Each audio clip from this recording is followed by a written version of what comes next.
Your love is rated X. That means you're extra, extraordinary.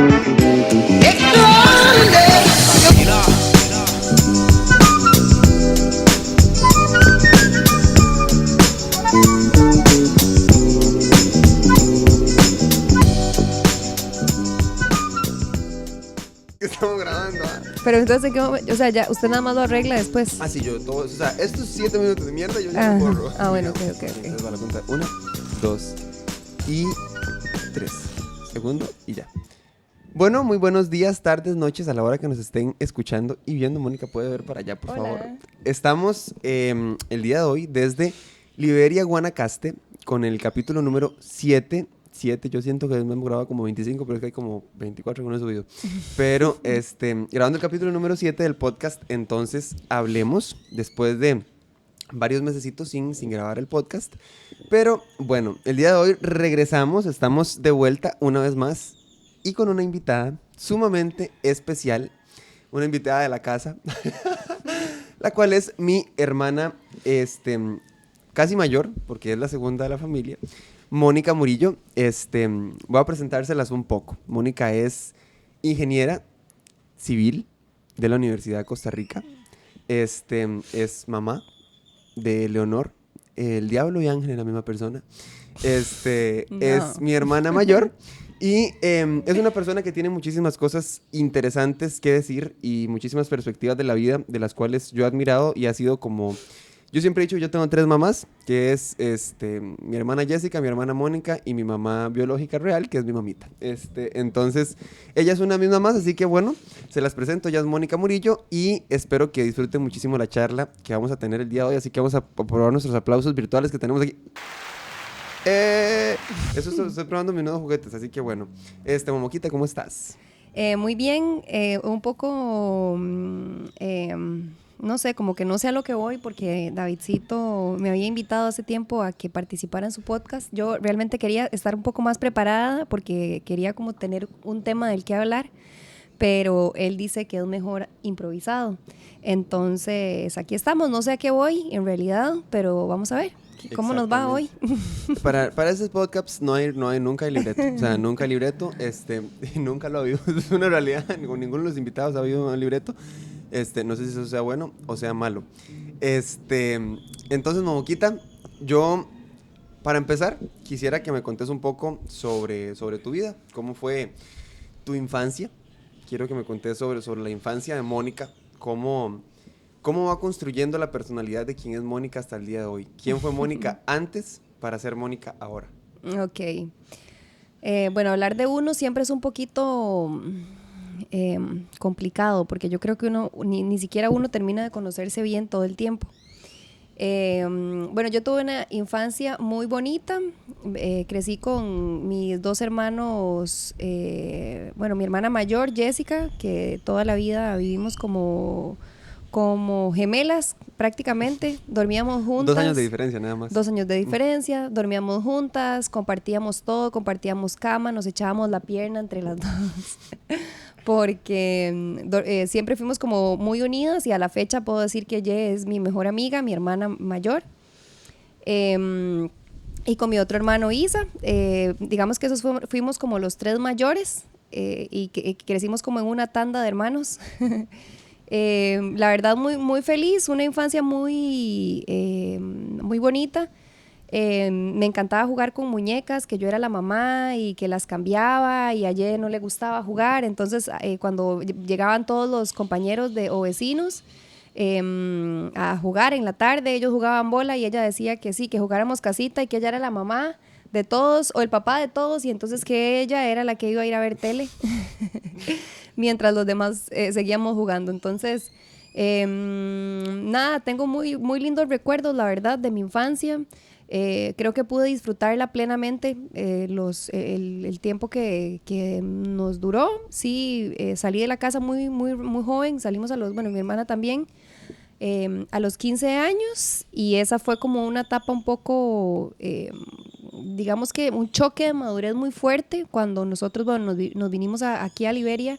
Ya dejamos de vivir en la casa de papi y mami, entonces nos tocó venir y madurar de golpe. Y yo creo que eso fue una etapa muy difícil al principio, complicada también porque veníamos a un colegio donde primero el sistema académico era totalmente diferente del que veníamos. Y entonces fue como, ok, ya, este es su golpe de realidad, y fue como entrar a la universidad así, porque es como esa diferencia de colegio a universidad de golpe. Entonces, esa fue como, es un hito de mi vida, y yo creo que eso marcó muchísimas cosas y enrumbó un poquitito el camino que al final de cuentas he tomado hasta ahora, ¿verdad? Y haber tomado esa decisión de decir, sí quiero, capaz si a mí me tocó un poco seguir el camino que ya traía porque era como, bueno, lo que había que hacer, y digamos que para mí siempre fue como, ese es el camino que usted tiene que seguir, y va. Entonces ese era como mi ejemplo de vida a seguir, y lo seguí y lo logré, y al final fue muy difícil.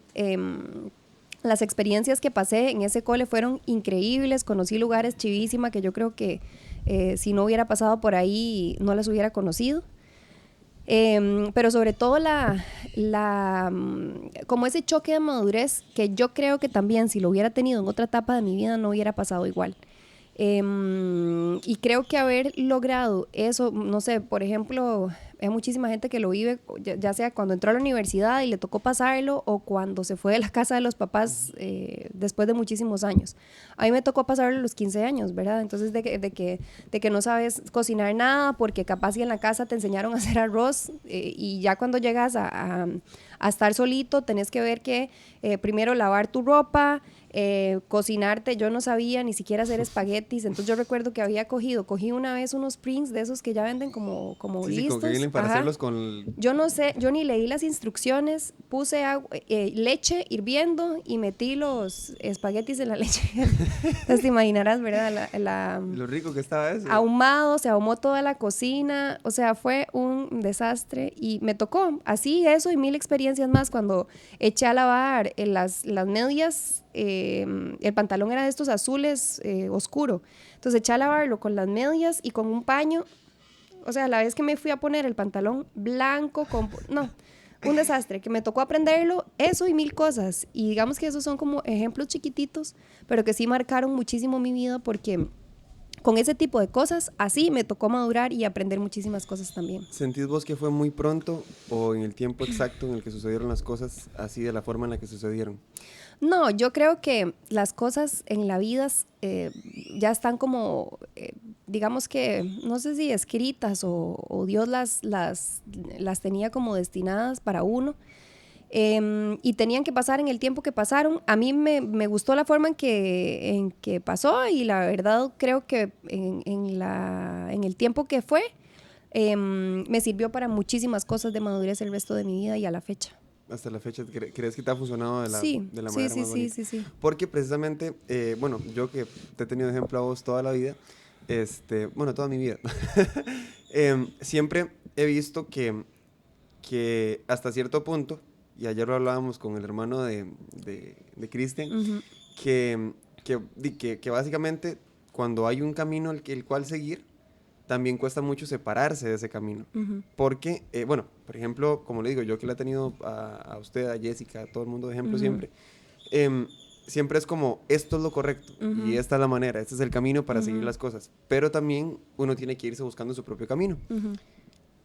Sin embargo, en medio de esa búsqueda del camino, pueden haber equivocaciones. Uh-huh. Y a mí, si algo me ha sorprendido mucho de tu historia, Momo, es cuando entraste a la U, y no sabías qué estudiar, digamos, uh-huh, el de entrar a industrial, el de después, entonces quiero que me contes un poco sobre esa parte de, uh-huh, tu vida y sobre ese encontrar una vocación que al final no era la vocación, pero, uh-huh, que tocó seguirlo y aún así lo lograste, digamos. Sí.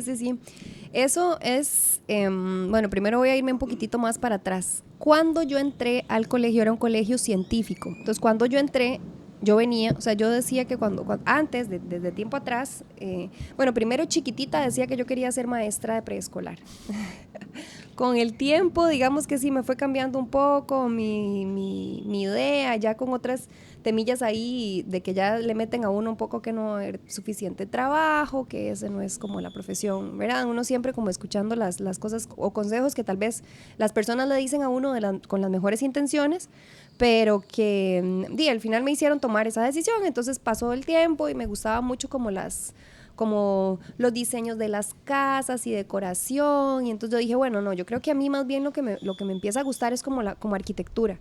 Y entonces esa fue, o sea, yo estaba decidida que eso era lo que quería. Cuando entré al científico, este colegio es otra historia, ¿verdad? Ahí en la época en la que yo estuve, eran las ingenierías lo que estaba como en tendencia y lo que había que estudiar, porque medicina ya estaba saturado, psicología ya estaba saturado, nutrición también, y arquitectura era demasiado artístico y ya estaba también saturado.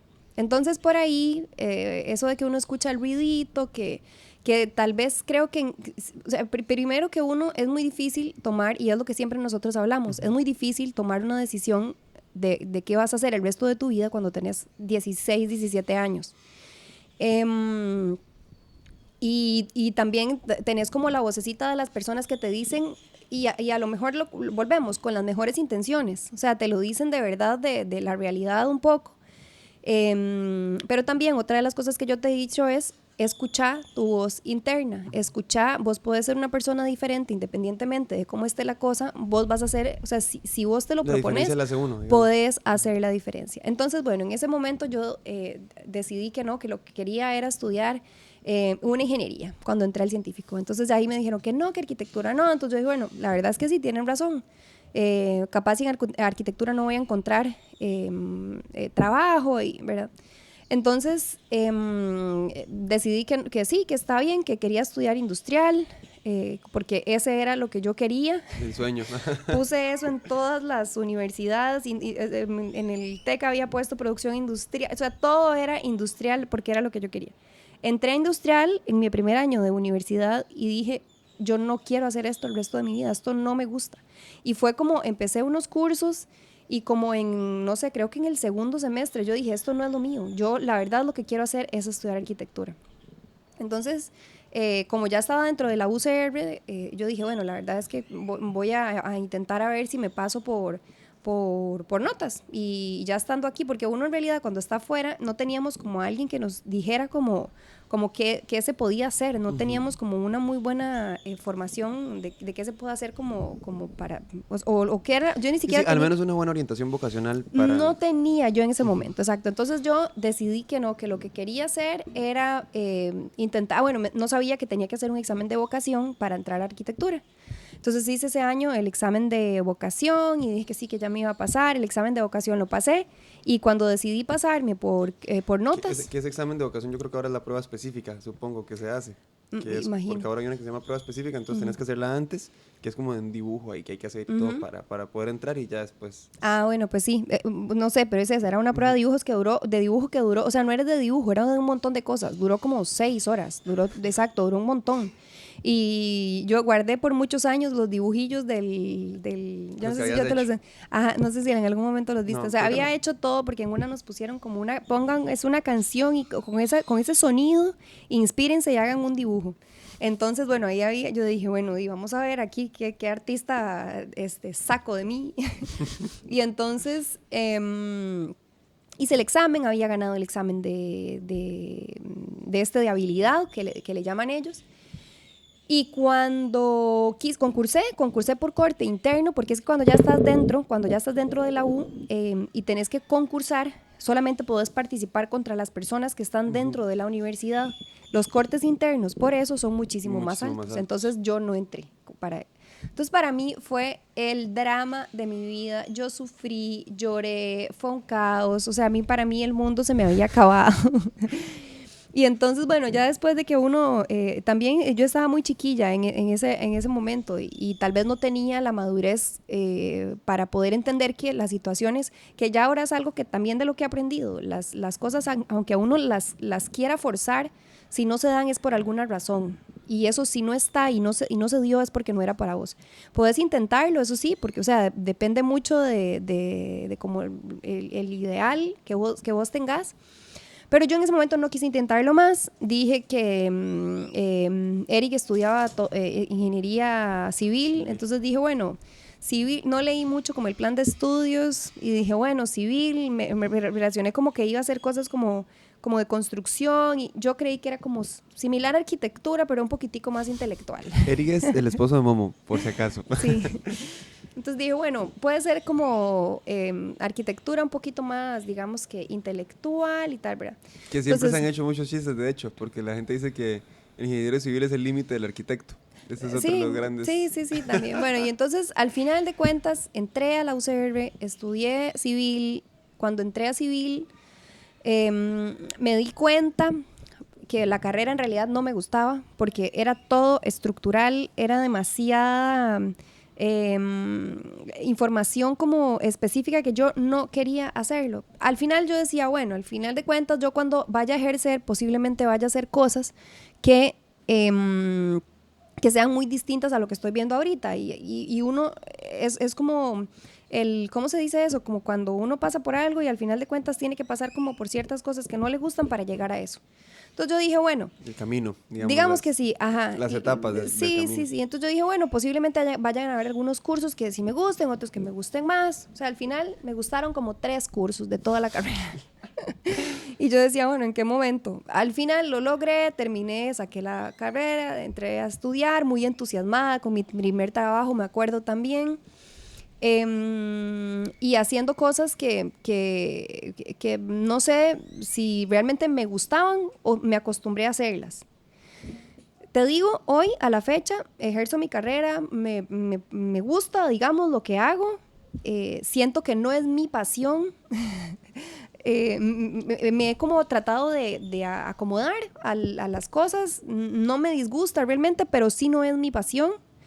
Yo siento que soy de esas personas que no está específicamente como... Hay un libro, no sé si te lo has leído, que se llama El Elemento. Como es muy, muy bonito porque entonces como que enfoca, como que más bien hace ver las historias de personas que han desarrollado su carrera profesional en su elemento, como en su esencia, en lo que realmente son buenos y enfocan su vida profesional a su elemento, a lo que ellos realmente les gusta y además tienen la habilidad para hacerlo, ¿verdad? Sí. Entonces, yo no sé, o sea, no sé si en algún momento vaya a estudiar arquitectura, si vaya a sacar como cursos libres, pero sí es complicado, también sabe, que es lo que yo te decía, saber si aquí estamos en un ventolero. Estamos en un medio de un huracán ahorita. Sí, ya ahorita se va el vientico.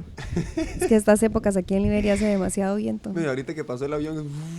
yo no escuché, sí, bueno, no escuché el avión, ya estoy acostumbrada. No importa, los ruidos son un poco más lindos, si no tenemos ASMR a todos.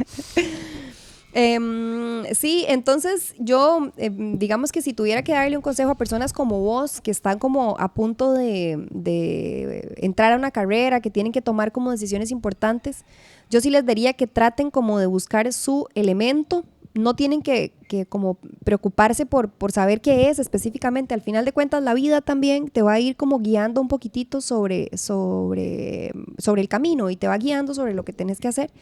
Sí, yo creo que uno no debe perder su esencia en lo que haga, en cualquier cosa de la vida que haga, uno no debe perder su esencia y tener como esa idea de que tampoco podés hacer algo que te esté como limitando, como que vos digas, como yo siento que soy más capaz de lo que estoy haciendo ahorita, entonces vos no tenés que hacer una cosa que te limite a tus capacidades, más bien eso sería. Ni que te haga sentir como frustrado. O sea, que yo creo que también eso pasa muchísimo, que uno hace algo porque ya se acostumbró a hacerlo, y eso tampoco está específicamente correcto, digamos. ¿Alguna vez, Momo, te tocó sentirte como encerrada, digamos, o limitada? Por ejemplo, cuando te llegó tu primer salario, digamos, de tu primer trabajo, que no te tocó decir como... pucha, ya me llegó el primer salario y ya, esto es lo que me voy a tener que dedicar toda mi vida porque ya es lo que me produce dinero, o sea, es lo que me hace subsistir, entonces tocó dedicarme a esto. ¿Te sentiste alguna vez así como encerrado, limitada o algo por el estilo? No, con los años ya no sé, simplemente todo como que pasó, no le hice como muchos números a eso, simplemente como todo pasó y con los años ya me di cuenta que sí tenía que trabajar para sobrevivir. Realmente yo creo que eso tuvo que ver mucho con el hecho de que nosotros nunca tuvimos como los recursos económicos sobrados. Tuvimos que estudiar con préstamo, con becas y pulsear, la verdad, como decimos, porque no tuvimos como todo a las anchas. Entonces creo que eso también nos ayudó un poquitito como a tener conciencia de que el dinero costaba y que las cosas, ganarse el dinero costaba y las cosas costaban. Entonces, yo creo que también tiene mucho como que ver con eso y simplemente yo supe que uno tenía que esforzarse para hacer dinero y para sobrevivir, porque al final de cuentas, y es algo que otra cosa, que es como medio complicado también. Cuando vas a escoger una carrera profesional, si tomas la decisión de hacerlo por ganar muchísimo dinero, ¿qué es lo que te hace realmente feliz? ¿Verdad? Si te va a hacer feliz como ganar muchísimo dinero y eso es lo que llena tu corazón, capaz si haya gente que sí sea así. Que sí sea esa su forma está bien, pero si vos estás como muy atado como al dinero, yo creo que al final eso no te va a generar la absoluta felicidad, ¿verdad? Y nunca va a haber dinero que te supla todas tus necesidades, porque siempre vas a querer más allá de eso. Entonces, perdón, ¿qué me ibas a decir? No, que ahí nos vamos también al dilema entre la búsqueda de la felicidad, digamos, de que al final de cuentas, y yo eso lo repito todos los días que pueda, uno no tiene que buscar ser feliz, porque si usted busca la felicidad, al final se da cuenta de que no está en la meta a la que usted llega, o en el punto exacto al que usted llega, donde usted dice soy feliz, sino en el camino que usted vive, el camino que pasa, el camino que tiene que seguir para poder llegar a eso. Entonces no es una meta exacta, porque yo siempre he dicho, o sea, por ejemplo, la meta podría ser llegar a tener un Chevrolet, no sé, colorado, digamos, y que yo no voy a ser feliz hasta el día que no tenga un Chevrolet colorado. Y viví sin querer vivir, digamos, solo por ese Chevrolet colorado, pero si te morís antes de tenerlo, nunca fuiste feliz. Exacto. Entonces se trata de eso, digamos, de no buscar la felicidad, sino ir siendo feliz mientras se vive, porque el momento exacto y el momento perfecto no va a existir nunca. Así es. Y, no, ya se me olvidó algo te iba a decir. Es que se fue la que me metiste ahí la idea. Sí, perdón por la zapeada. Pero bueno, continuando con la conversación, hay algo que dentro de la historia, Momo, a mí me parece muy, muy curioso y muy bonito al mismo tiempo. Es básicamente el cómo conociste a Eric y el cómo tuvieron que crecer juntos y obligarse a crecer juntos y cómo pasaron de ser dos adolescentes que eran novios a dos adultos treintones que ahora están casados con una hija, digamos. Entonces también todo ese proceso y también por lo que fue con papi y mami, digamos, de enfrentar sí, es mi novio, de ahí somos pareja y va a ser mi esposo, digamos, y ya tenemos vamos a ir a vivir juntos, por ejemplo, digamos. Entonces quiero que me cuentes un poco de esa historia con Eric y de cómo también se fue construyendo Mónica a la par de Eriquito. Sí, bueno, Eric ha estado conmigo toda la vida. No estudiamos en el mismo colegio, pero sí estuvimos como en colegios cerquita, amigos cercanos, que de hecho eran como de los mismos amigos que yo conocí nuevos en el científico, eran ex compañeros del colegio de antes de ellos, que todos tuvieron que pasarse al científico otra vez. Entonces, bueno, desde ahí nos conocimos, desde que tenemos 16 años, una cosa así, y ahora tenemos 31. Entonces sí, es media vida casi. Fue muy lindo en realidad porque fue una relación como muy de chiquillos. Pepeados. Sí, muy bonito porque era como muy inocente, era muy natural, muy inocente y las cosas realmente nunca las forzamos. Simplemente todo se fue como dando poquito a poco con el tiempo. cuando yo entré a estudiar a la universidad, entramos como a sedes diferentes de la universidad. Entonces, yo le dije a Eric, bueno, Eric, lo siento, este es el momento que tenemos que terminar. Chao, las relaciones de lejos no funcionan. Entonces, Dino, adiós, chao, bye, nos vimos y fue un gusto conocerte. Y entonces recuerdo que Eric escribió a Jessica, la llamó, no me acuerdo si era, cuando eso era Messenger, ¿verdad? Entonces, vos ni conociste Messenger. Entonces, bueno, cuando eso, no sé cómo fue que él se contactó con Ye y entonces habló y le dijo, mira, es que yo no sé por qué Mónica me va a terminar, yo no entiendo la razón. Y entonces Jessica ahí me dijo, mira, ¿por qué vas a terminarlo? Yo es que las relaciones de lejos no funcionan. Me dice, pero ya lo intentaste, ¿por qué no lo intentas y ves si te funciona bien? Y si, o sea, si no funciona, bien, pero si no, o sea, ahí te das cuenta si sí o no, si, o sea, no puedes darte cuenta si simplemente como, o más bien, no puedes tomar la decisión sin haber pasado. Sin haber intentado algo. Exacto. Sí, porque entonces, vos dijiste, de aquí en el libreto dice, terminar cuando es largo, entonces yo termino. Exacto. Y entonces le dije, bueno, la verdad es que sí, bueno, intentémoslo. Lo intentamos. Al final de cuentas, aquí estamos, ¿verdad? De que funcionó. Sí, esa fue la única vez que terminamos. Duramos como 3 horas, una cosa así. Cortamos como por 3 horas. Una relación muy bonita, al final estudiamos lo mismo, la misma carrera, muchísimas etapas de madurez que nos ha tocado aprender a los dos, muchísimas cosas de relaciones de pareja, de compañeros de trabajo, si se puede decir también, y de compañeros de vida. Entonces, creo que toda la vida ha sido como un balance entre nosotros, y nos ha llevado, nos ha más bien traído hasta aquí.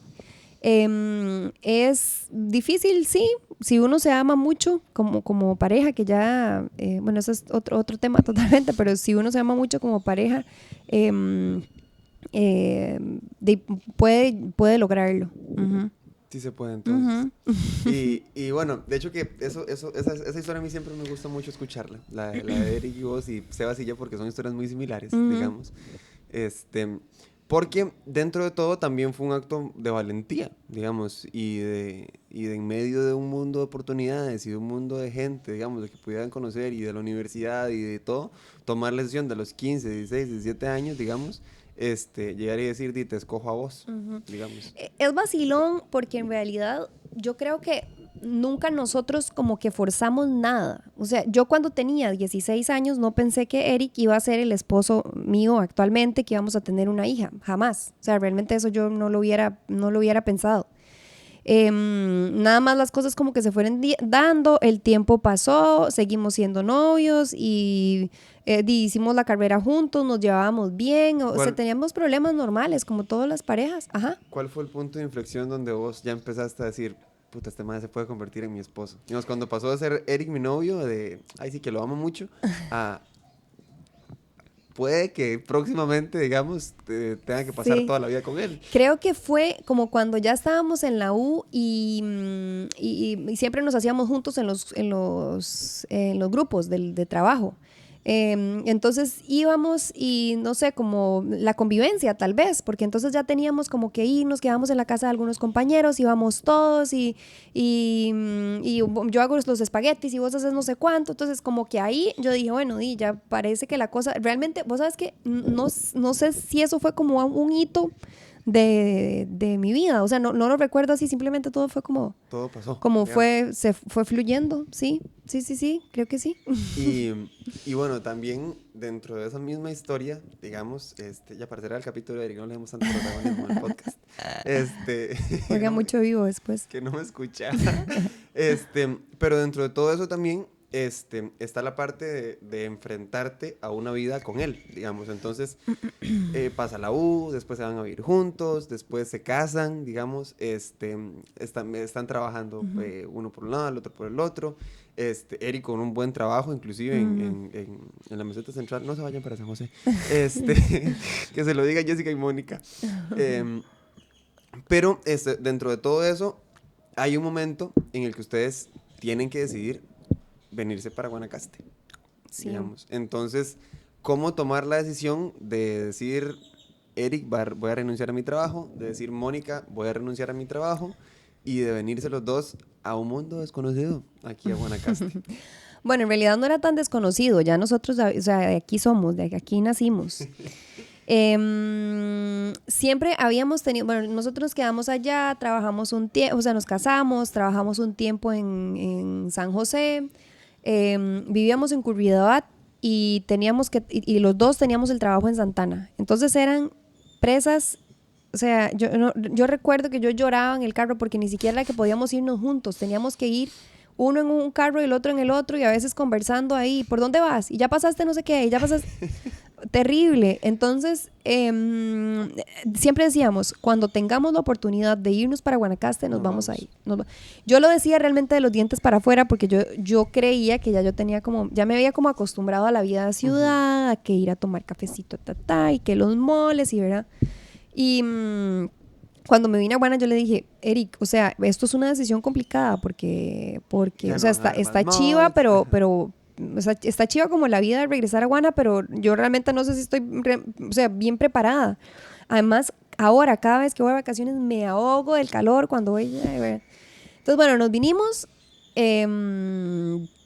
y dijimos, allá no vamos a volver nunca más, no queremos. La vida se nos vino aquí como, sí, calor, todo, nos costó un poco adaptarnos a la fecha porque es muy caliente todavía. Pero nos vinimos y el tiempo nos rendía exageradísimo, teníamos demasiadas cosas que hacer. A veces íbamos en los fines de semana, que en San José un sábado nos rendía apenas para ir al súper y para ir a hacer una vuelta al banco.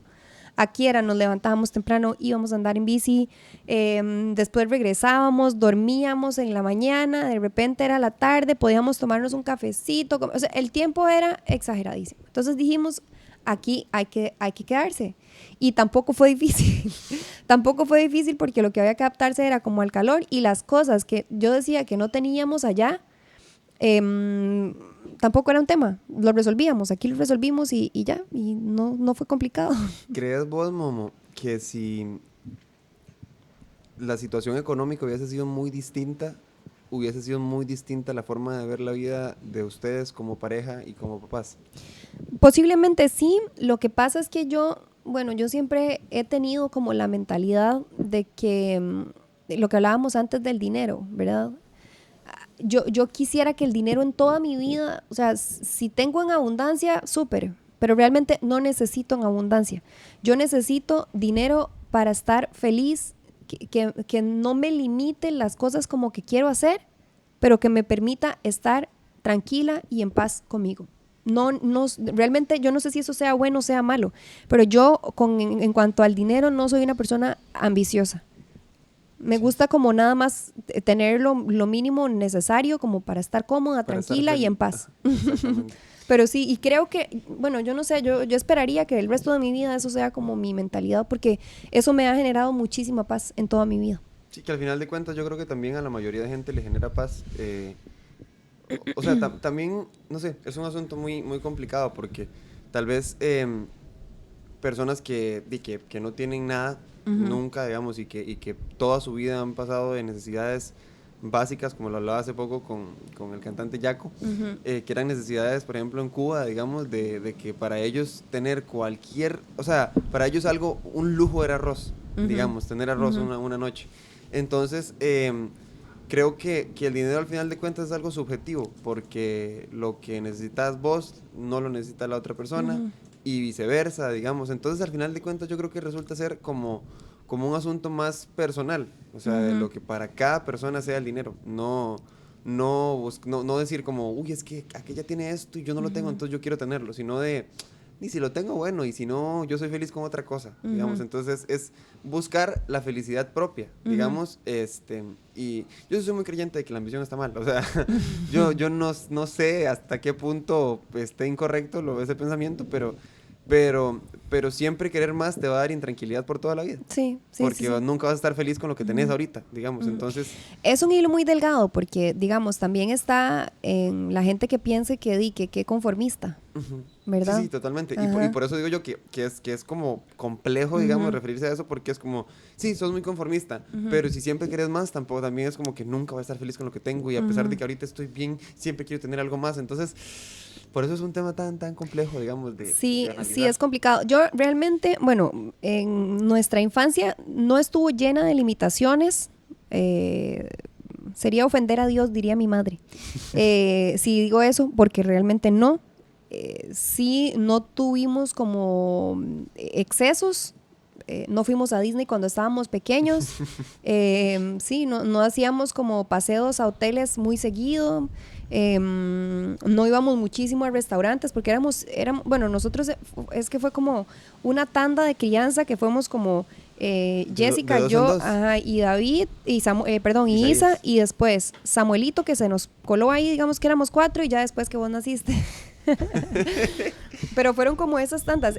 Nunca estuvimos los 5 juntos en la casa, pero sí siempre fuimos, o sea, éramos 5 hijos a los que todos tenían que estudiar, todos tenían que útiles escolares, y es muy bonito tener 5 hermanos.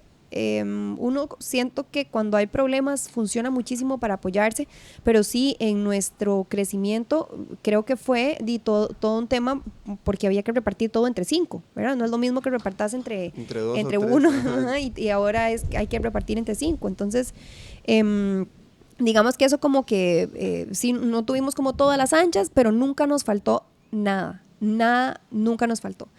Entonces sí aprendimos, como éramos tantos, aprendimos a eso, ¿verdad? Si hay una manzana hay que repartirla, no te la puedes comer entera, hay que repartirla entre 5, y sabiendo que las cosas costaban. Entonces uno diría, bueno, tal vez como no tuvo tanto cuando fue profesional, ahora lo que quiere es como solo tener dinero para compensar todo lo que no tuvo en su infancia. Si vos me preguntás a mí eso, yo realmente no lo veo así. Sin embargo, el otro día estaba escuchando un podcast que me encanta, donde hablaban como sanando a la niña interior. Entonces hicieron un ejercicio al final del podcast que yo terminé así, lloraba, pero eran lágrimas que yo decía, yo no puedo creer, en el trabajo estaba, por cierto, escuchándolo. Yo decía, yo no puedo creer que un ejercicio de estos de psicología funcione tanto. De una madre que ni siquiera me conoce y que está haciendo una recomendación o un audio generalísimo. Desde otro país. No, y súper general, o sea, para quien lo escuche. Y el podcast era, el ejercicio era como de que como que vos te sentabas a hablar con esa niña, o sea, como acordate vos que tenés, no sé, 8 años, y ahora vos adulta, sentate a hablar con esa chiquita de 8 años, acordate de ella, vele la cara, vela y sentate y tocale la carita. Y Mónica bailando canciones de Shakira. Ciega sordomuda. Y entonces, y sentala, y entonces, no me acuerdo muy bien cómo que era todo el ritual duraba como 5 minutos, ¿verdad? Si acaso. Y al final, después de varias cosas, como abrazarla, decirle que todo está bien, que todo va a estar bien, y entonces, hoy, tomala, agarrala de la mano y anda por tu casa y hacerle un recorrido a esa niña por tu casa. Y, o sea, ahorita todavía se me quiebra los... Llévala a la cocina, sentala en tu cama. Voy a llorar, David. Sentala en tu cama y decirle todo lo que has logrado hasta ahora. Y después... Es que fue muy bonito porque uno,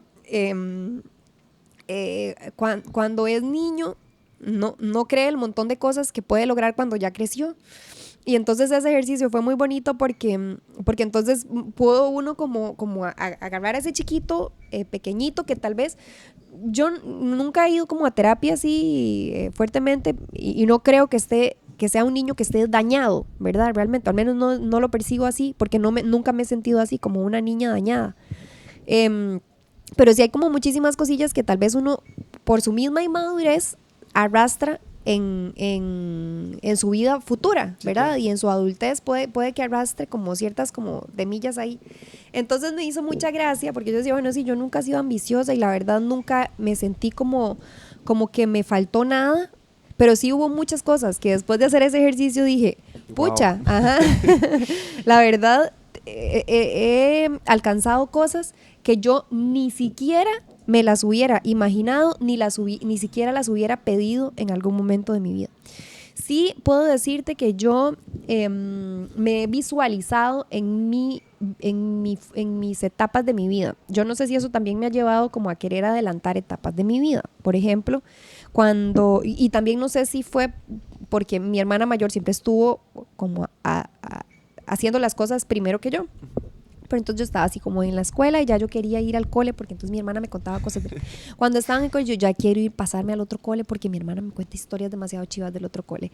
Y ya yo quiero entrar a la U porque así fue toda mi vida. Entonces siempre era como, yo me visualizaba en ese otro lugar. Yo Sí, me no, visualizaba, yo una vez, perdón. No, que no tal vez o sea, antes de conocer la historia, viendo el tráiler de la peli, digamos, entonces era como spoileándote la vida siempre. Siempre. Y de hecho que y yo no sé hasta qué punto eso esté mal o esté bien, porque no sé, lo mal está en que tal vez en esas épocas no lograba como disfrutar el momento por pensar en lo que iba a pasar, pero también me funcionaba porque podía visualizarme y decir, allá voy, ahí tengo que llegar y lo voy a lograr. Que de hecho, Momo, esa ha sido como otra vez otro avioncito.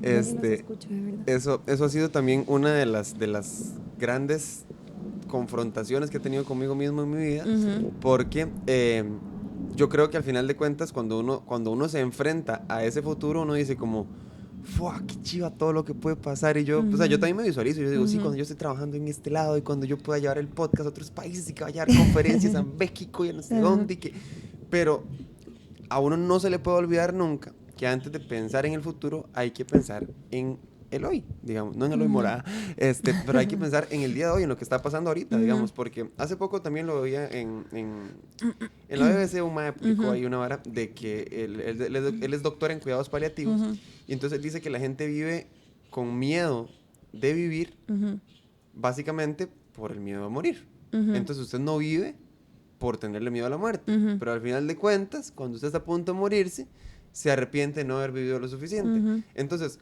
con la incertidumbre que es la vida, y yo eso siempre lo he dicho, para mí la vida, a partir del infarto se volvió una incertidumbre, porque una noche tranquila, prácata, te avisas, estás a punto de morirte, digamos. Entonces, para mí ahí la vida cambió. Entonces yo ahí dije, uno no puede volver a preocuparse por el futuro sin estar viviendo el presente. Pero no puede dejar de pensar en lo que va a pasar después, porque si usted no visualiza la meta, usted está corriendo sin sentido, digamos. Entonces, yo por eso siento que tiene que ser un equilibrio, digamos, una balanza entre el pensar en el futuro, pero no preocuparse por el futuro. Sí, creo que esa es la clave. Yo, de hecho, en el momento que me di cuenta que yo había dejado, porque es que fue igual, entré a la universidad, y porque toda mi vida fue así, entré a la universidad y después dije, bueno, ¿y ahora qué? ¿Tengo que hacer maestría? Ok, sigue la maestría. Vamos con la maestría, ok, dele, maestría. Empezamos a estudiar maestría.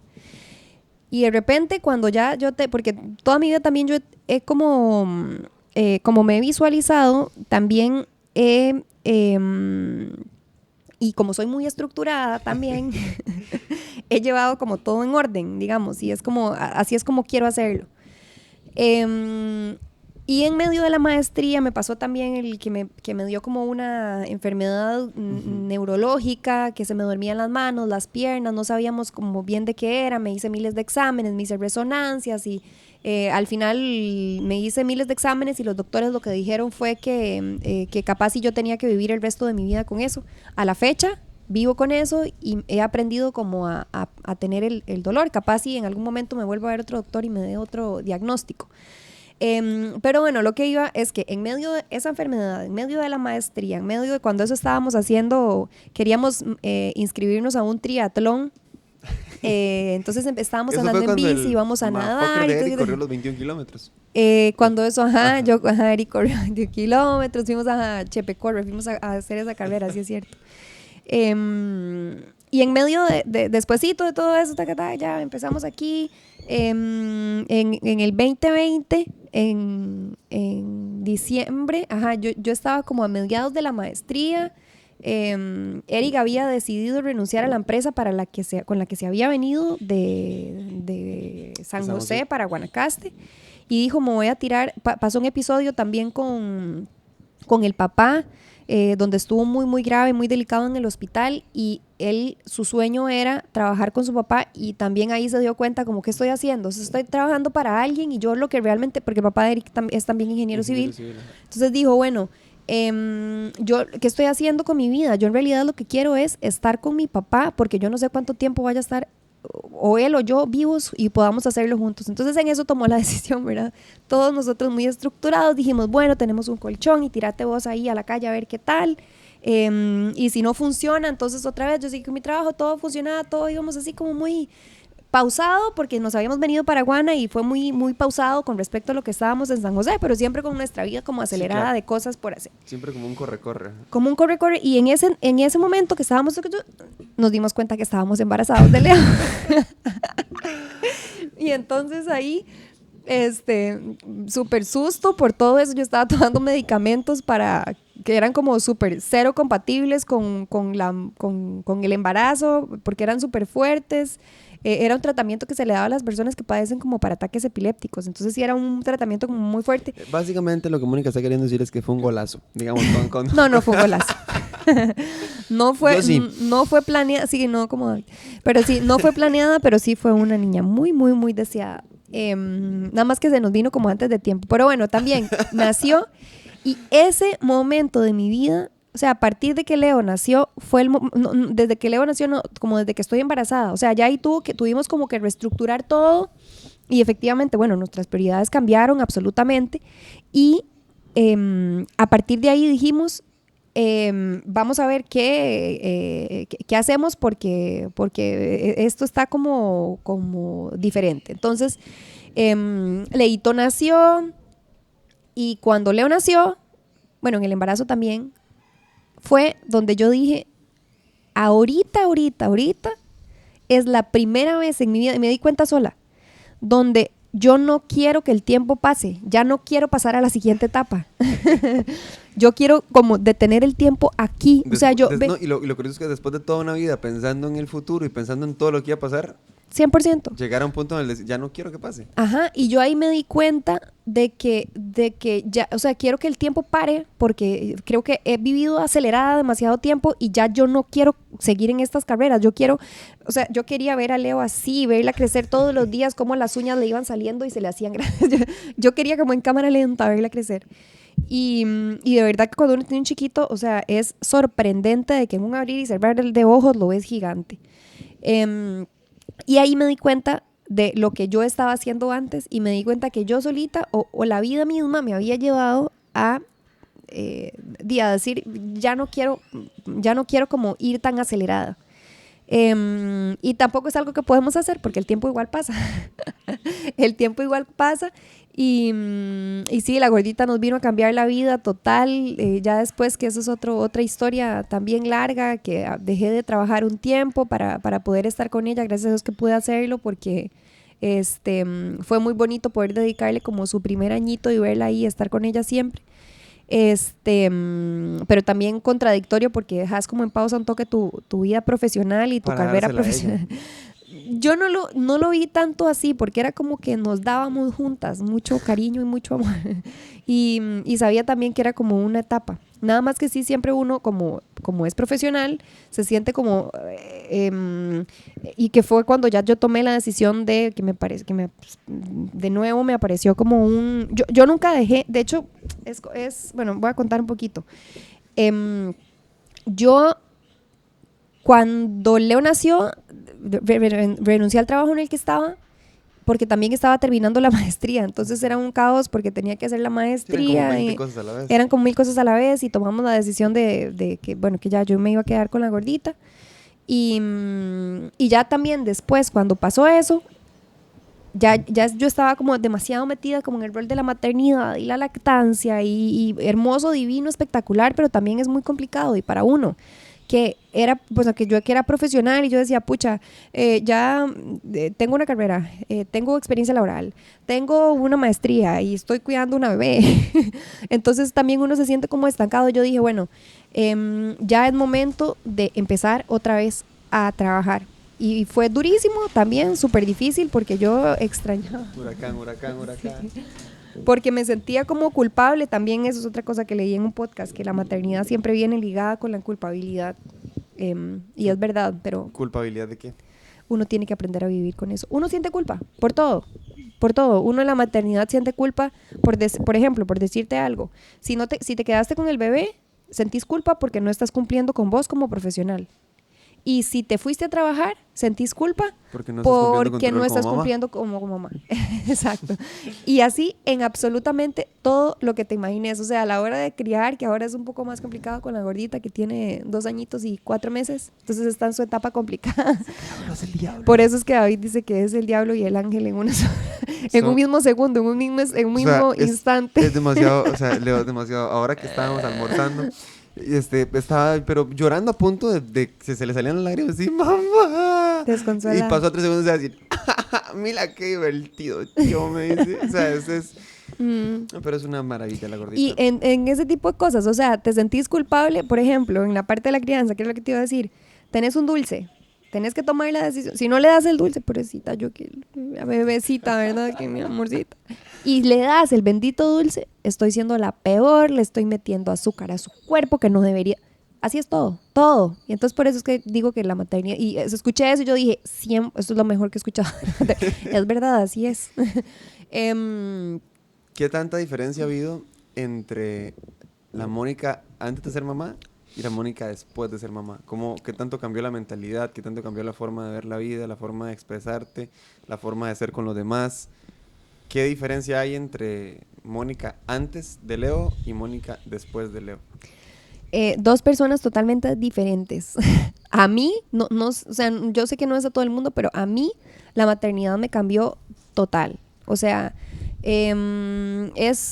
primero que ser mamá es, solo las que somos mamás sabemos qué es lo que pasa internamente en uno, pero es un amor que primero no se puede explicar, o sea, simplemente es, vos te desprendés de lo que sea. Yo antes decía, yo soy muy egoísta, yo no sé cómo me vaya a ir hay muchas cosas que yo no soy como tan desprendida como Ye, por ejemplo, que ella si tiene que sacar su plato de su boca para dárselo a su hermano, yo decía, yo lo reparto entre 2. Yo no soy como Ye, y entonces yo decía, hijo de puchica, y ya había visto a Ye ser mamá también, y entonces, yo no sé cómo me vaya a ir, yo no sé. Eso es algo que aparece como que si fuera como una varita mágica. Y dentro de todo también, no solo eso, sino que Mónica siempre ha sido como asquerosilla, digamos. Como la princesa, porque yo era la princesa toda la vida. Toda la vida Mónica fue la princesa de que, ay, es que qué calor y estoy sudando, y ay, es que qué asco esto y qué asco lo otro, y ay, no, jamás, ¿cómo te vas a tirar un pedo? Digamos, Mónica era siempre la princesa de todas. Y pues, curioso fue el día en el que estaba Leonor haciendo sus necesidades fecales, y Mónica llegó a abrazarla, a olerle cuanta cosa fecal saliera ahí que olía horrible, claramente. Y Mónica ahí, yo, ay, mira la princesa, está con Leo así. Sí, es un amor que uno no lo distinto. puede explicar, es algo que sale natural, y me cambió totalmente, o sea, y es como, hoy estás como con tu pancita y divina y te cuidamos y te chineamos, y al día siguiente tenés que ser valiente y chao tu panza, di ya, ayer fuiste una reina princesa porque estabas aquí y adentro había un bebé, y al día siguiente, sorry, tenés que cuidar y no te tiene que doler nada, y tenés que... Yo no me puedo quejar, tuve el apoyo del mundo, digamos. Eric ha sido un papá que siempre también lo he dicho y se lo digo a todo el mundo, es como que si lo único que no tuvo, a diferencia mía, es que no tenía las tetitas las tetitas de Leo. Es lo único. En todo lo demás, él cumplía como con las cosas que yo hacía, igual. Entonces, gracias a Dios, siempre tuve como ese apoyo. Sin embargo, mamá es mamá. O sea, de hecho, que lo más curioso de todo, y que no sé, puedo sonar un poco filosófico, digamos que un hijo es la única persona en la vida que te va a decir mamá.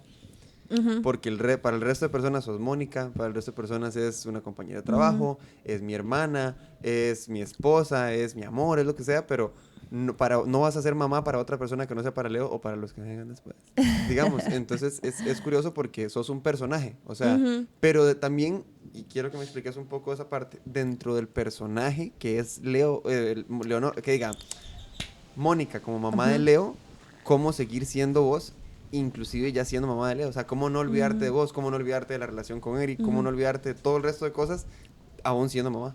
Sí, eso también es un hilo muy delgado porque uno como que se envuelve en ese papel de la maternidad, ¿verdad? Entonces los primeros meses son súper complicados porque también te estás adaptando a una nueva vida, ¿verdad? O sea, a un nuevo estilo de vida. Y no es como que lo fuiste haciendo de a poquito. O sea, abruptamente, de hoy para mañana, tu vida cambió. Ya no puedes dormir. Y a uno le dicen, ay, es que aproveche que duerme un montón antes. Mentira.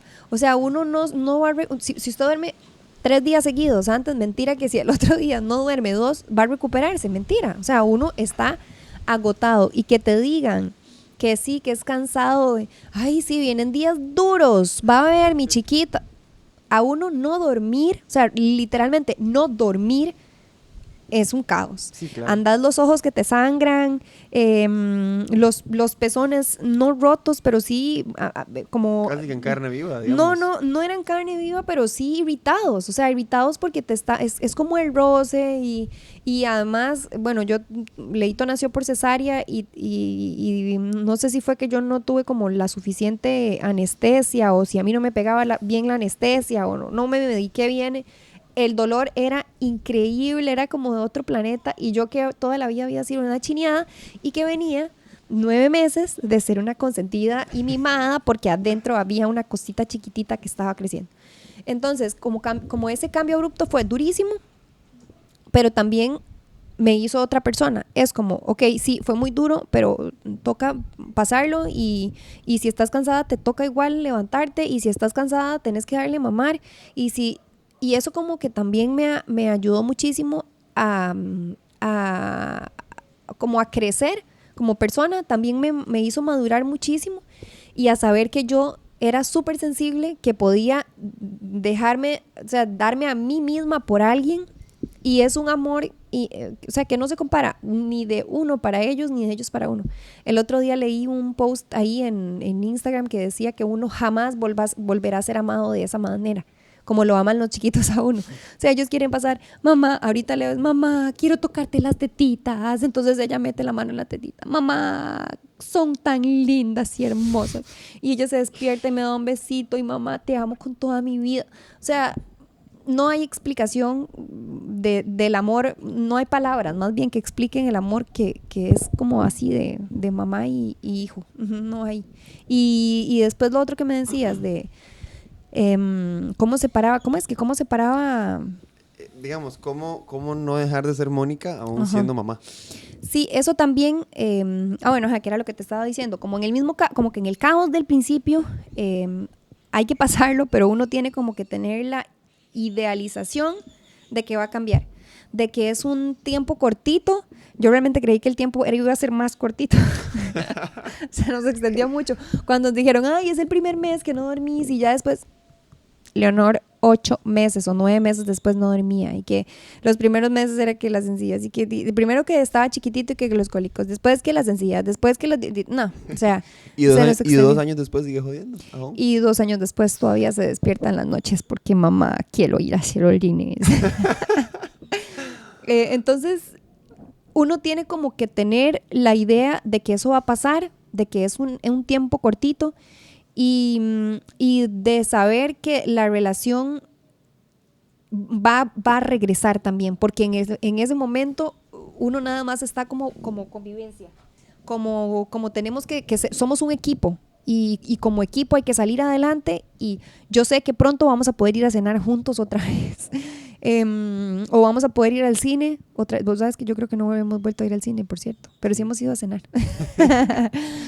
Y es estar como en esa línea. Yo creo que si uno se entiende bien también como pareja y uno logra en su mente separar de que sí, que sos mamá, pero que también sos persona. A mí, en lo personal, me ayudó muchísimo a mí toda la vida. Bueno, toda la vida no, en realidad como después de que salí de la U, que ya me metí como a hacer ejercicios funcionales, tipo CrossFit y demás.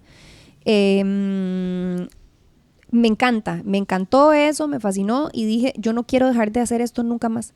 Entonces, como a partir de los 2 meses que Leo nació, en la casa, yo recuerdo que yo empecé como con el mismo peso o con el peso de Leo, más bien ya sí, yo ya tengo que hacer algo, tengo que hacer algo. El doctor me dijo que sí, que todo bien, que podía, que la herida estaba todo bien. Y a los 3 meses me volví a meter y además que Leo nació en medio de la pandemia. O sea, cuando Leo nació, nosotros quedamos embarazados como en, no sé, diciembre, enero, y la pandemia la avisaron que había en marzo. Entonces todo el embarazo fue un caos y cuando Leo nació era como lo más y mejor de la pandemia, entonces todo fue como un caos. Cuando pasó el tiempo de que ya Leito nació y todo, pudimos volver a los gimnasios. Entonces ahí yo volví. Y yo creo que a mí esa fue una como de las claves más importantes. Primero que Eric me dijo, no, tenés que meterte, anda, es que yo sé que eso te va a hacer bien. Y para mí, ese era como mi tiempo. Entonces, lo que lográbamos hacer para poder ir era que Eric se levantaba, de por sí Leo no nos dejaba dormir más de las 4:30 de la mañana. Entonces tomamos la decisión de, no, jale temprano. Entonces Eric iba a las 5 de la mañana y ahí llevábamos a la gordita de 3 meses en el carro, hacíamos cambio, o sea, relevo de Leo. De cambio, nada más. Y Eric entrenaba de 5 a 6 de la mañana y yo de 6 a 7. Y ya, y el hecho de volver a, como que ahí yo retomé otra vez mi rutina y mi yo. Y ahí volví, como que todo eso calzó y ya de ahí, ajá, a mí me funcionó así. Que también ahorita que conversábamos de conversar con la niña interior, hay una historia muy graciosa que papi siempre la cuenta, que es otro avioncito. Es que hasta ahora pasan un montón. Es lindo cómo viaja la gente a Costa Rica. Bueno, que papi siempre cuenta la historia de que una vez iban ustedes en carro, saliendo de una misa o algo así era, y que tuvieron que pasar recogiendo a unos amigos de papi y mami, y que dentro de ellos había un chiquito que tenía un montón de mocos en la cara. Y que Mónica dijo, uy, no, qué asco, no me suban con ese chiquito aquí, por favor, que eso me da asco. David, me estás dejando pero malísimo. No, Mónica. Qué bárbaro. No, yo sí era muy delicuita, chiquitita, la verdad. Y que dijiste eso, que qué asco y todo, y que aún así te obligaron a montarte con ellos y todo, y cuando llegaron a la casa, papi te ultra regañó, digamos, por cagarla, y que fue que te pegó papi y todo, digamos, y eso. Entonces, quisiera que me contés qué tanto cambió esa historia tu vida, o qué tan un antes y después fue esa historia, o cómo relacionas esa historia con tu vida en general, y cómo crees que fue un punto de inflexión para quien fuiste después de eso. Sí, yo creo, primero yo creo que si yo hubiera crecido como con todas las posibilidades económicas que tal vez tuvieron algunos de mis primos y nosotros no hubiera sido la persona que soy hoy. Y gracias a Dios, con esas limitaciones, digamos, que tuvimos, he podido ser un poquito como, ¿cómo explicarlo? Sí, como digamos que me ha permitido ser más humana. Esa historia es vacilona porque sí, de hecho es la única vez, papi nunca nos pegó, la que nos pegaba era mami. Y esa es la única vez que yo recuerdo, yo me enojé con papi como no sé cuántos días, pero ellos siempre nos enseñaron primero, también hay muchas cosas, porque bueno, yo primero voy a explicar un poquito porque David me está dejando fatal, de que yo era, por eso me decían la princesa, todos eran muy desordenados y hacían todo lo que querían y yo siempre fui, y ahora yo antes pensé que eso era algo malo de mi infancia, o sea, yo antes pensaba que yo era como, yo decía, bueno, yo soy demasiado delicada y tal, y al final nada más era mi personalidad de que a mí me gustaba como mi espacio, este es mi espacio, no me gusta como que todos estén metidos en mi espacio, y si yo tengo mi cuarto ordenado, no quiero que me lo desordenen. Y era mi forma de ser, era mi personalidad. Y a mí nunca me lo respetaron porque había demasiada gente y todos teníamos que acomodarnos a donde fuera. Y a mí no me gustaba, por ejemplo, compartir cuchara como con 25 o con 3. No quería compartir la cuchara con 3. Y entonces ya por eso era la princesa. Ahora que soy adulta, yo digo, bueno, si yo veo a una niña haciendo eso, esta es su forma de ser. No, le da asco, no importa. Pero sí hay muchas cosas, como por ejemplo eso de los chiquitos con mocos, del chiquito con mocos, que yo no quería que se montara al carro porque me daba demasiado asco, porque estaba demasiado sucio. De hecho, ni me acuerdo muy bien de la historia, solo recuerdo como que y el carro era de 5 personas y teníamos que meter a 3 personas más en el carro, y además, además iba a ser chiquito. Y yo dije, va a ir a la par mía, me va a llenar de mocos, seguro. Y papi y mami, o sea, llegaron a regañarme a la casa, por supuesto, y me dijeron, eso está mal. O sea, vos tenés que respetar un montón, perdón, David. Tranquila, quítale la Vos mona. tenés que respetar que hay personas diferentes. Yo estaba muy chiquilla ahí, si yo tenía, no sé, como 6 años, ni siquiera me acuerdo casi. Sí, era Mónica Mini. Sí, sí, pero lo que pasa es que esas cosas me funcionaron en ese momento para aprender a ser un poquitito más humana. Y realmente, por eso te decía, más bien empecé como al revés, la historia, digamos. Después de todo eso, digamos, capaz y si yo hubiera tenido, si el carro hubiera sido gigantesco y entonces nos hubiera dado la posibilidad de que los chiquitos fueran atrás y no todos juntos, tal vez nunca hubiera aprendido eso, Sí. de ser más humana. Y eso y miles de cosas más me hicieron entender muchísimas cosas de la vida que ahora en mi adultez, digamos, me han ayudado muchísimo a entender la vida, en realidad como en general, y también a ser más, es que no sé cómo, sí, a ser más humana, esa es la Sí. palabra, yo creo. ¿Qué han significado para vos papi y mami en tu vida? Una clave en mi crecimiento, ellos en su forma de crianza, bueno, creo que ellos primero hicieron todo lo que pudieron, como pudieron, con los recursos que tenían en el momento en el que ellos lo hicieron. Antes no había tanta información como ahora, ni tampoco tanto acceso a la información como ahora, ni tanta información, ¿verdad? Ahora, no sé, más bien pasa al revés. Tenemos demasiadas cosas. Y yo, de verdad, ahora con Leo, con la crianza, yo me leo un libro que crianza respetuosa, que tiki, ¿verdad? Que lo otro. Y yo ya no sé de qué forma ser para ser una madre tranquila y amable y conversar, ¿verdad? A diferencia de nosotros que eran, no se hace y punto.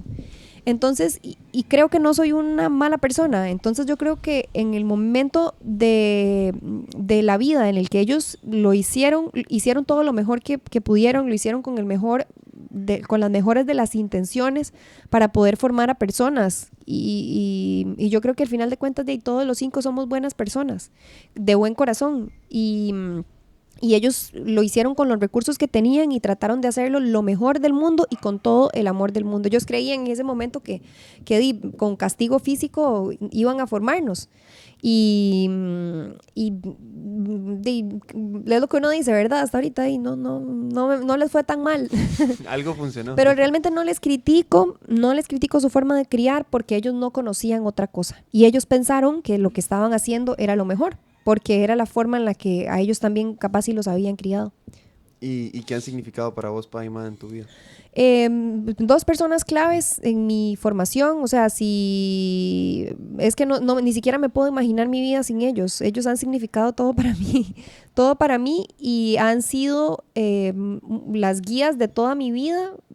Realmente les agradezco muchísimo que ellos, bueno, primero como en mi formación como persona, han sido como muy papi más, sobre todo su metodología era como, vea qué feo se ve, ¿usted quiere hacer eso? No como, si hace eso no va a salir y tal, sino, ¿usted quiere verse así? ¿Usted quiere, ve aquellos de la esquina que se ven como que nos van a asaltar? ¿Usted quiere verse como es? Y uno, no, yo no quiero verme así. Y esa fue como la forma en la que ellos nos criaron. Y mami también, que yo siempre he sido, o sea, con los dos nos llevamos como súper bien, pero siempre he sido como yo más afín a mami y Jessica más afín a papi. Y mami también, o sea, mami ha sido como otra amiga para mí, donde yo le confío miles de cosas y tengo la plena seguridad y tranquilidad de que también es mi lugar seguro, es mi paz, es mi hogar, siempre. Y entonces son personas claves y significan de nada lo que soy hoy. Qué bonito. Y eso me parece muy bonito, la verdad. Porque, bueno, dentro de todo, Momo es mi hermana mayor y yo siempre la veo así como uno de mis grandes ejemplos a seguir de los pilares de mi vida. Pero, muy pocas veces uno tiene la oportunidad de hablar así con sus hermanos, digamos, y la mayoría Si de hablamos veces... profundo nosotros. No, nosotros sí, nosotros siempre. Pero yo sí me siento muy privilegiado por tener hermanos y familia con la que yo pueda conversar y hablar libremente de cualquier cosa y de que me apoyen en esos proyectos, que uno nunca sabe qué cara va a pasar, pero ya hay que pasar lo que tenga que pasar.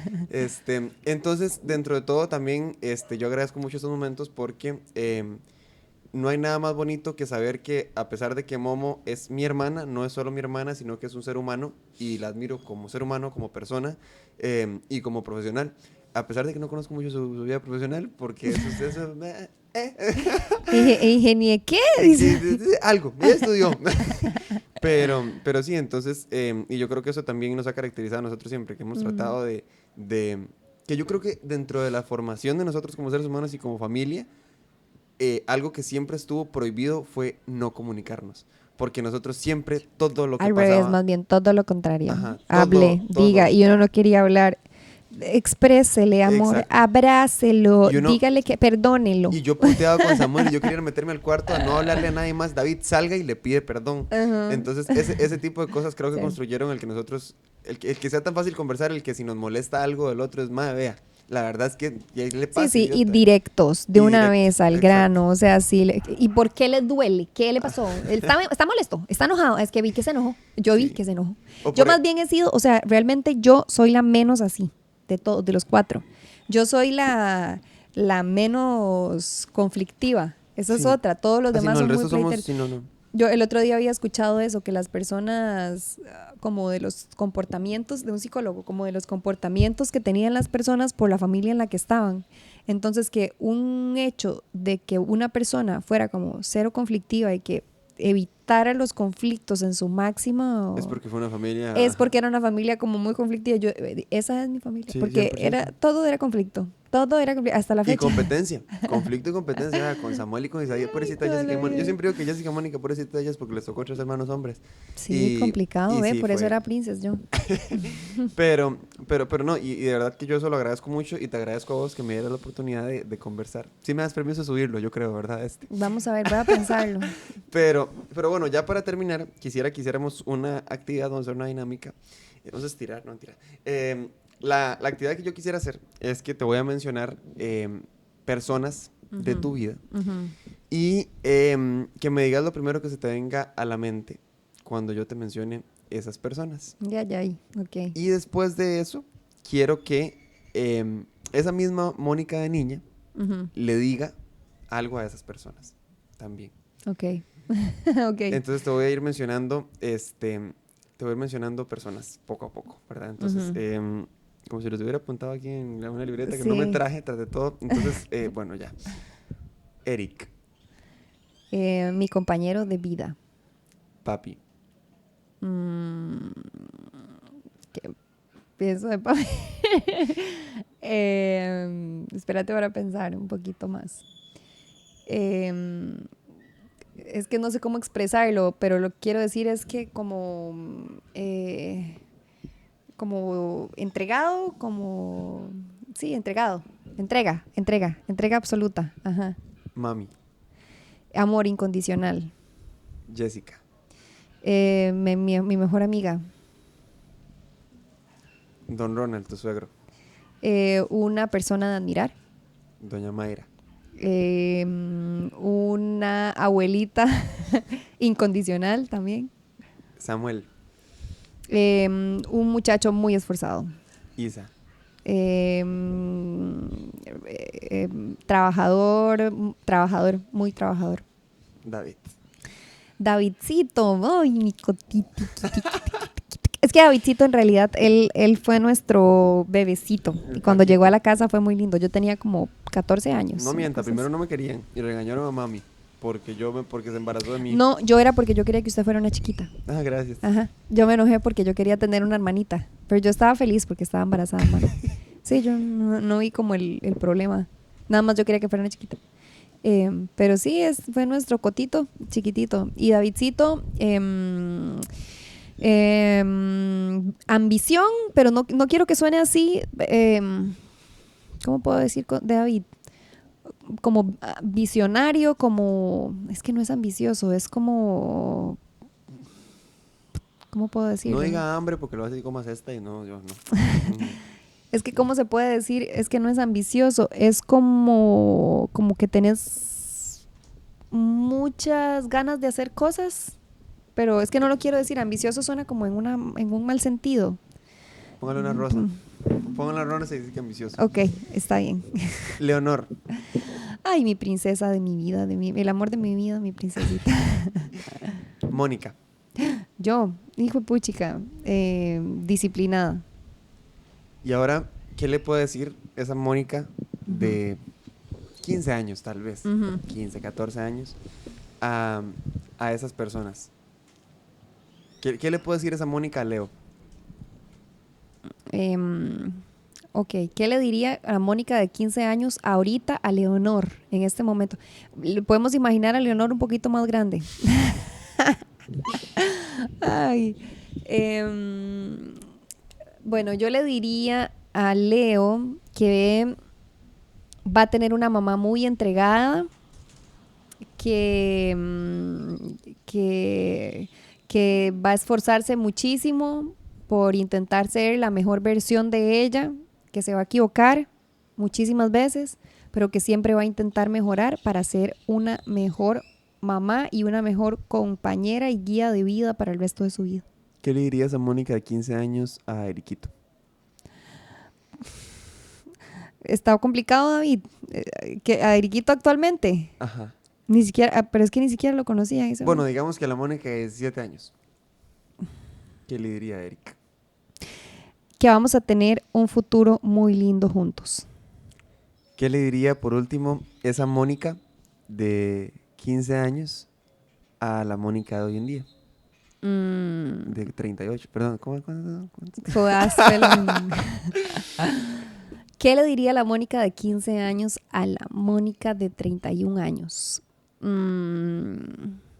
Que no se preocupe tanto y que no se afane tanto por el futuro, porque todo va a estar bien. Y las cosas que pasan por alguna razón. Si una puerta se cierra es porque se van a abrir un montón de puertas más, que aunque no entienda las cosas cómo están pasando ahorita,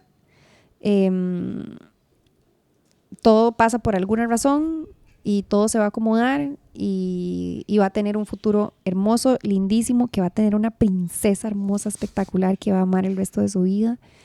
Y que no se preocupe porque la maternidad es muy difícil, pero que es muy linda. Pero en general, que la vida va a estar bien y que no se afane tanto. ¿Te sentís realmente feliz ahorita con vos misma? Sí, yo de hecho me gusta mucho hablar con Eric de eso. Normalmente cuando vamos en carro y tenemos un poquitito más de tiempo para conversar así y Leo va dormida. detenido y está profundamente dormida. Cuando no está llorando por alguna razón de que va en el carro y quiere que mamá vaya con ella o quiere que ir a orinar, bajarse a orinar. Pero vieras que sí, yo le decía, y es algo que comento muchísimo con Eric, me siento plena, satisfecha, realizada con la Mónica que soy hoy. De hecho, a veces como quisiera, llevo como una temporada grande de que quiero que el tiempo pase despacito, porque me gusta mucho la época de mi vida en la que estoy. Me gusta cómo estoy viviendo, me gusta lo que tengo, lo que soy, lo que hago. Estoy plena. Si me preguntas ahorita, estoy plena y no sé si es conformismo o qué, pero me siento feliz, me siento realizada. Más bien a veces me da mucho miedo cuando estoy como así, porque yo digo que si pasa algo, a veces me da miedo porque digo eso, y si pasa algo que me cambie mi tranquilidad, yo esta paz que siento ahorita y esta tranquilidad que siento ahorita en mi vida, no sé por qué y por qué recuerdo eso, pero yo hice la primera comunión el 2 de diciembre de cuando tenía 10 años, creo que no me acuerdo cuándo uno hace la primera comunión, yo creo que cuando tenía como 10 años. Y yo recuerdo que ese día estaba feliz, yo no sé qué pasaba en mí, que yo estaba como contenta, llegaron todos mis tíos, hicieron un almuerzo, yo estaba pero contentísima. Y yo recuerdo que llegué a quitarme el velito que le ponen a uno y lo llegué a poner en el closet en el que estábamos. Y yo dije, soy la niña más feliz del mundo.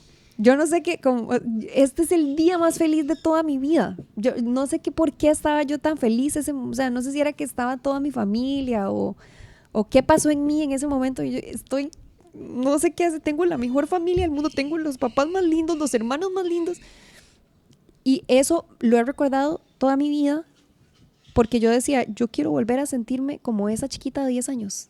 Quiero volver a sentirme como esa chiquita de 10 años. Y hace unos días no sé cómo llegué a ese momento de mi vida y como que lancé una cosa con otra y yo dije, ya, Es ese día. estoy ahí. ¿Te da miedo que pase ese día? O sea, que ese día de tu Tengo vida pase. miedo como que se rompa, como que esa paz y tranquilidad. Es que si vos me preguntas ahorita lo que me da tener este momento de mi vida, pasan cosas. O sea, el trabajo es cansado, el día a día es cansado, a veces Leo uno se enferma, pelea, Leo no duerme. se enferma, a veces está con sus rabietas y berrinches de los Eriquito maravillosos jode. dos. El otro chiquito que tengo que criar, no, mentira. y hay miles de cosas, pero yo digo, o sea, ahora he aprendido a que la vida es así, son altos y bajos, pero a veces sí realmente me da miedo y yo siento que eso también es muy grosero como para mí misma y trato de no pensarle, no hacerle mucha cabeza de qué pasa si eso se me rompe. Entonces yo digo, cuando pase, si pasa, en algún momento tocará enfrentarlo, pero ahorita creo que me merezco vivir mi momento y estoy feliz. contenta, feliz y realizada con lo que hago hoy. Y yo te felicito porque creo que en medio de todo y a pesar de que uno en la vida comete errores, la caga, no la caga y pasa de todo, creo que lo que la gente percibe de uno, lejos de importar, funciona como para ser un punto de referencia de lo que es uno realmente. Y otra cosa, perdón, antes de que se me olvide, perdón por robarte la idea, guárdesela ahí. Uno no es la misma persona a lo largo de toda su vida. O sea, a mí me hace mucha gracia porque lo que vos me decías, ¿qué tan diferente es Mónica antes de ser mamá a la Mónica otra? O sea, yo soy otra. Si yo apuesto que, o sea, si yo me hubiera puesto a conversar con mi yo de antes de ser mamá, ¿qué estaba hablando? O sea, deje de inventar. Y entonces uno también tiene que como que darse la oportunidad de saber que no importa lo que hiciste antes, si lo hiciste bien, si lo hiciste mal, como vos decís, o sea, la vida es así, o sea, haces las cosas bien, haces las cosas mal, de repente bien, y tenés la oportunidad de mañana volver a empezar. Exactamente. Y volver a cambiar, y se vale volver a generar esa nueva persona que vos querés ser, y punto, Y si no sin importar lo que pasó. Y si no tuviste la oportunidad, está bien. O sea, también dentro de todo no puedes sentirte culpable por no hacer todo en un día, por no tratar de hacer algo diferente hoy. Si te moriste hoy, eso fue lo mejor que pudiste hacer, digamos, y dentro de tu conciencia estará si lo hiciste bien o lo hiciste mal, digamos, pero por eso yo te digo que si bien lo que dice la gente no debería importar para que vos tomes una decisión o se haga como dice la gente, siempre funciona como un punto de referencia y yo creo que si hay algo en común de toda la gente que te conoce a vos, es que sos una persona excepcional, que sos una persona maravillosa, que siempre estás ahí apoyando, que siempre sos una persona que se entrega totalmente, que tiene sus límites, que tiene su forma de ver la vida también de que te respeten tu espacio, digamos, pero dentro de todo eso, siempre tienen cosas buenas que decir de vos, y yo creo que eso es lo más importante al final de cuentas, y lo que más importa para mí, por ejemplo, digamos, de que yo siempre he dicho que yo no soy la persona que soy si no hubiese tenido a personas como vos en mi vida, o como Jessie, o como Mami, digamos, porque definitivamente si hay algo que para mí es lo que importa para cuando vos sos una buena persona, para considerar si sos una buena persona o no lo sos, a pesar de que es subjetivo, es el impacto que tenés vos en la vida de los demás. Y creo que el impacto que ha tenido Mónica en la vida de Leo, en la vida de Doña Mari y Don Ronald, por ejemplo, cuando llegaste a esa familia, en la vida de Eric, en la vida de nosotros, sus hermanos, en la vida de papi y mami. O sea, el impacto que ha tenido Mónica en la vida de todos ha sido positivo y ha sido algo bonito. Y yo creo que ese es el punto de referencia para darte cuenta de la persona que sos y de lo lindo que es tener, que para personas como nosotros, tenerte a vos en la vida. Qué lindo, Davidcito. Entonces, te agradezco muchísimo que me dejaras entrevistarte en este podcast porque, bueno, eso es un proyecto que no sabe uno si va a funcionar o si no va a funcionar, pero por lo menos lo estoy disfrutando muchísimo. Así que te agradezco un montón por Estuvo divertido, además, escucharme dame las manos aquí. para no sentirme aquí como triste. Entonces, te amo mucho. Yo también, mi bebé. Y ese sería el 7º capítulo del podcast Entonces Hablemos. Ya sabe que nos puede seguir en esto sale a nombre del medio de comunicación Lo que no se dice, ¿verdad? Que pronto vamos a publicar nuevas cosas. Y nos escucha los pajaritos y todo, haciéndonos sonidos. Sientan que están en Guanacaste, esos catarsis. Bueno, entonces ya saben que nos puede seguir nosotros en nuestras redes sociales como @damurillo1 en Instagram. ¿Quieres decir tus redes sociales, Momoquita, para que te sigan? Para que sigan a Leo. Para que sigan a Leo, porque solo hay imágenes de Leo. Moni Murillo _4. Entonces así salís en Instagram. Igual va a salir todo eso acá abajo ya para Ok. post edición. Como les dije, a mí pueden seguir como @murillo1, pueden seguir al podcast como @lo que no se dice CR, también en mi canal de YouTube como David Murillo, y en Facebook como David Murillo Rodríguez. Ahí está toda la información, están todas las entrevistas y está todo lo que se viene próximamente, que espero que sea muchísimo. Próximos podcasts que tenemos, no se los voy a decir, no sean sapos, entonces ahí se van a dar cuenta cuando los publiquemos. Así que mi Momo, muchísimas gracias. ¿Algunas palabras de despedida que tengas? No, muy contenta. La verdad, Davidcito es un chiquito que ya está muchacho, de admirar. Yo veo un futuro, yo siempre le he dicho eso, que veo un futuro gigantesco en él. Creo que está empezando, no sé qué vaya a hacer de su vida, pero sé que va a hacer muchísimas cosas grandes. Y él tiene una visión fija, y su visión fija es impactar a la gente con las cosas que él haga. Entonces yo creo que ya ahorita ya él está dando como frutos de todo lo que él quiere hacer. Así que ya puedes también estar contento de que está ¿cómo se llama? Germinando la semilla que vos estás haciendo, y está esto empezando, y de verdad creo que tiene un futuro grandísimo, y lo amo con todo mi corazón. Fue nuestro bebecito chiquitito que ya se hizo grande, y la verdad lo admiro muchísimo porque tiene muchas ideas chivísimas que la verdad uno ni se imagina, y no sé qué más se le vaya a ocurrir, así que estén listos. Así que bueno, ese fue el 7º capítulo del podcast. Entonces hablamos entonces, ¿verdad? Y muchísimas gracias por seguirnos viendo. Saben que nos pueden sintonizar por todas las redes, así que eso sería todo. Hasta luego y Chao. nos vemos. Chao.